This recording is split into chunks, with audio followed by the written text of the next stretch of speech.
Magandang araw sa inyong lahat and welcome back to my YouTube channel. Ito ang latest update sa kaguluhan sa Eat Bulaga. May karibal na ang Eat Bulaga, ang bagong palabas na pinamumunuan ni Tito Sotto, Vic Sotto at Joey De Leon sa TV5 ay itinuring na isa sa pinaka-aabangang palabas ngayon dahil maaring wakasan nito ang dominasyon ng Eat Bulaga sa noontime ratings. Matatandaang nag-anonsyo ang legendary trio kasama ang iba pang dabarkads ng kanilang pagbibitiw sa Television and Production Exponents Incorporated or TAPE Incorporated. Dahil sa ilang issue, kabilang ang hindi nabayarang talent fee at ang planong pagtanggal ng production staff. Pagkatapos ay inanonsyo ng TVJ ang kanilang desisyon na lumipat sa TV5 at Bright Light Productions para bumuo ng kanilang bagong palabas pagkatapos umalis ng GMA Network. Ayon sa ilang source, ang pamagat ng bagong palabas ng TVJ ay This Is It. Ngunit may ilang ulat din na maaring palitan ng TVJ ang kanilang titulo pabalik sa Eat Bulaga kung sakaling manalo sila sa kaso para sa branding ng longest-running noontime show.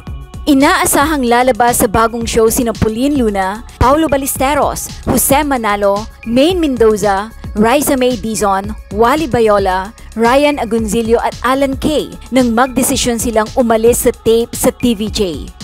Samantala, ang kasalukuyang palabas na sumasakop sa noontime slot sa TV5, ang It's Showtime, ay maaaring magpalit ng kanilang time slot sa lalong madaling panahon o posibleng umalis sa network upang mapanatili ang kanilang schedule.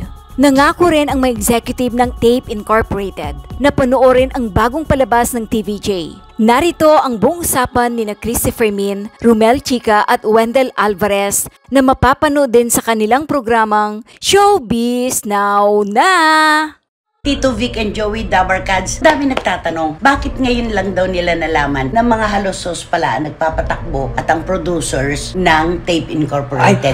Alam mo, kahit saan tayo magpunta ngayon, talagang Tito Vic and Joey, ang paksa. Wala talagang, yun talaga ang trend. Oo, man of the hour. Correct. Talaga pong walang ibang pinag-uusapan ang taong bayan, kundi kailan ba nila mapapanood uli ang Eat Bulaga, ang Dabarkads, and of course, ang Tito Vic and Joey. Tama. No? Hinihintay ng lahat. Tsaka alam mo, ang dami-dami nagte-text na ikuha nyo naman kami ng slot. Doon sa unang araw ng Bulaga sa opening.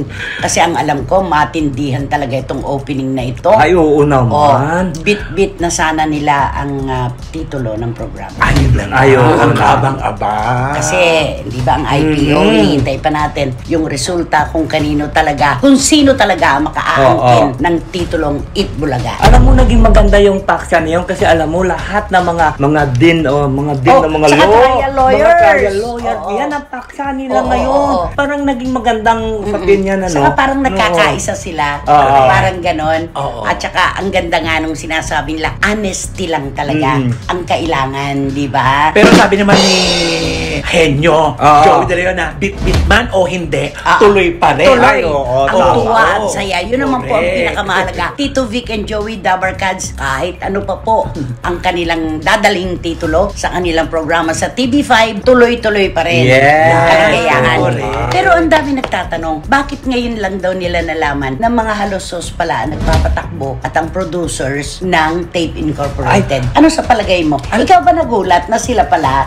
Actually na yun, meron na akong idea na meron sila doon kasi di ba noon pa nagpupunta-punta sila doon na pag kumukuha, laging Eat Bulaga ay yung mga nagpupunta. Kaya sabi ko, siguro nga meron yun. Pero hindi lang natin talaga kinakalat sa buong mundo ng showbiz na sila talaga doon. At saka hindi natin alam kung ano yung partisyon. Oo. Diba? Kung ilang percent, kung ilan silang magkakasosyo, parang ganun. Ikaw? Ako, naulinigan ko na rin. Puro ibig kasi ang ano ko dyan, talagang si Mr. Toguera talaga yung kasi siya ang maharap. Siya yung akala natin ay pinakaulo. Siya yung producer talaga ng TAPE Incorporated. Alam niyo po, nagtanong-tanong po kasi kami. Ito po ay opinion ng maraming tao na aming nakausap. Kasi alam naman po natin kung ano yung senaryo tungkol sa matandang halosos. Diba? Yung pinakaulo ng pamilya. Alam po natin kung ano ang kanyang pinagdaanan, kung saan po siya nanatili ng maraming taon, at kung ano po yung naging kaso. Natural lamang sabi nila na siguro siguro nung panahon na yon, hindi muna nila inilatag o inilantad na siya talaga yung nagmamando ng Tape Incorporated. Maaari din po kasi alam naman natin ang mga may-ari ng mga commercials na yan. After sila Mga ahensya. After sila sa anong tawag doon? Imahe. Nung programa ng artistang kukunin nila at yung kakargahan nilang programa. Totoo yun. At meron pang ang kwento na kapag daw kasi nalantad na siya yung talagang major na may-ari ng kumpanya ng Tape Incorporated, marami raw magbabaklasan. Lalo na raw po yung mga produktong pambata. Ano ba ang mga produktong pambata? Gatas, lampin, at marami pang iba, di ba? Yun po siguro ay may katotohanan, although hindi po kami pwedeng magpakalalim dahil hindi namin alam ang mga detalye. Pero yun nga siguro yun, kaya tayo maraming kababayang nagugulat, why only now? Bakit ngayon lang sa tagal-tagal, biro mo, 44 years. 44 years, biro mo, ngayon lang sila. Ngayon lang sila nakilala at nakilala. Totoo yan. At alam mo ba, nakuha ko yung impormasyon na sa una palang pag-uusap ng Tito Vic and Joey at ng mga halusos, pumayag na pala ang Tito Vic and Joey sa 60%. 60% na lang ang kanilang sweldo. 60% ang kanilang pakiusap lang, huwag babawasan yung mga maliliit na empleyado ng Tape Incorporated. At yung matagal nang nagseserbisyo sa kumpanya, huwag babawasan.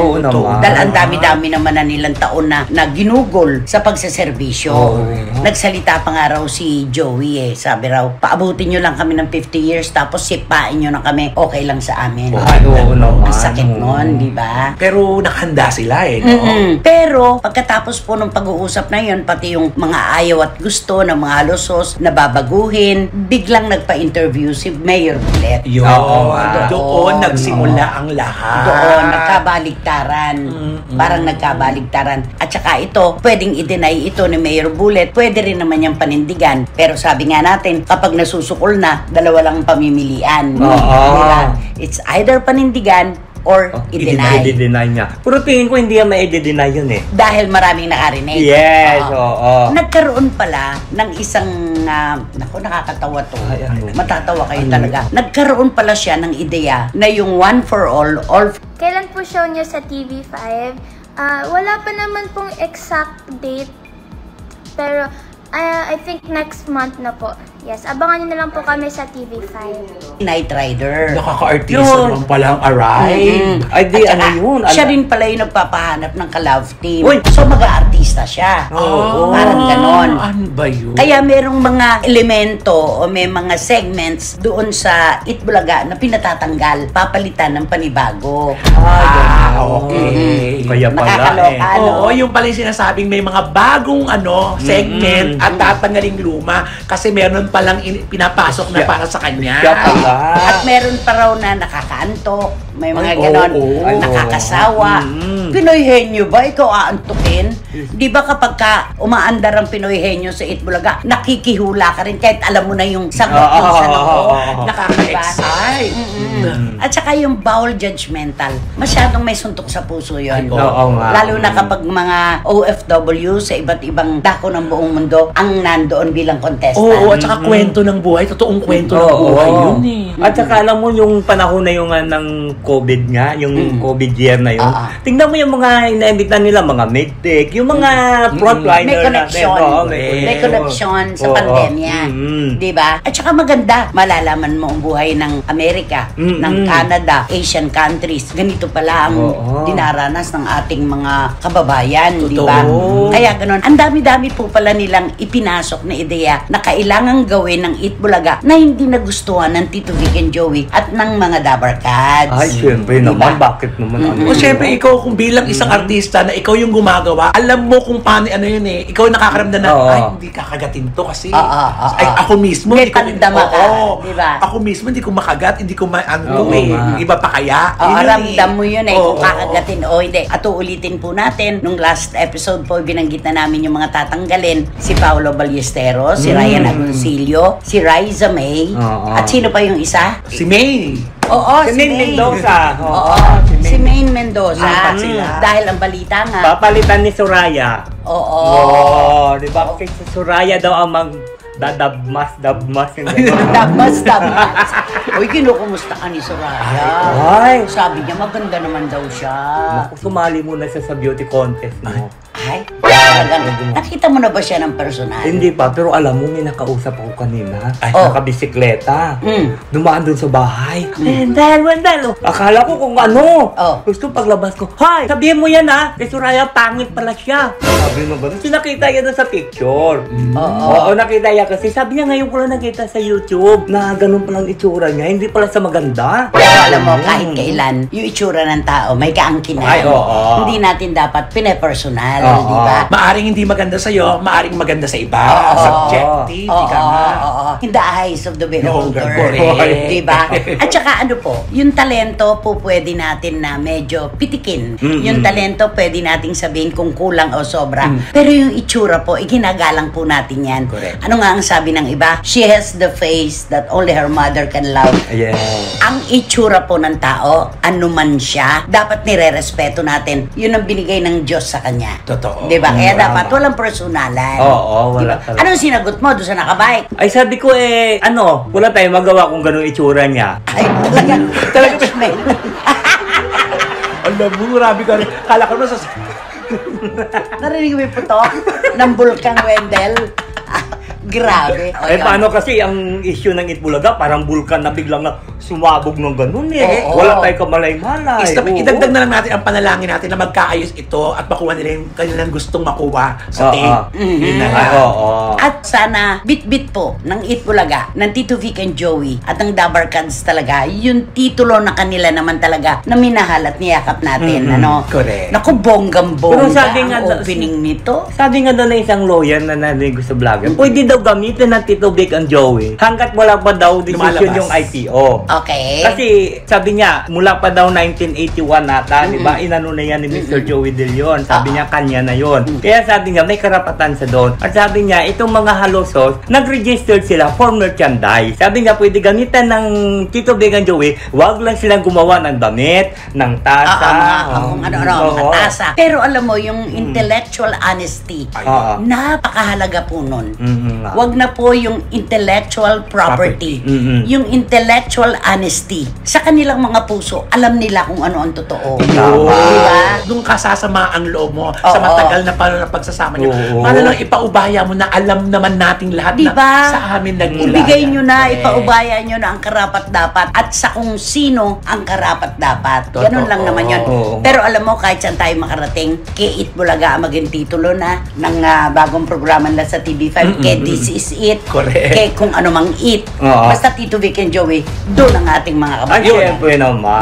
Yun yun, Oo di ba? naman. Pupunta ka ba sa unang araw? Ay, siyempre, Sa launching? Oo, isama mo ako kasi alam ko VIP ka di ba? Bakit? Imbitado ba ako? Hindi, siyempre Channel 5 ka di ba? Oh, porke taga Channel 5? May mga upuan kayo doon di ba? Ganun ba yun? Oo, mga kayo di ba? Ay, siyempre, ikaw ang pusi ng Channel 5. Huwag kang gumaganyan ng ganyan. Napakarami kong dinatnan doon na mga posteng maituturing. Ako ay isa lamang bahagi ng dingding. Oo, diba? Dingding. Ng dingding. Totoo yan. Basta alam ko po, ngayon pa lamang ang dami na po nagpapareserba ng upuan at ang dami na po nagre-request kung pwedeng kasama sila sa unang sultada ng Tito Vic and Joey at Dabarkads sa TV5. Siyempre. Ilan po kayo sama-sama tayong lahat. Totoo yan. Yun. Ay nako, anuhan mo naman, congratulatory piece. Ay. Oo, isang magandang pagbati sa Tito Vic and Joey at Dabarkads. Ayan.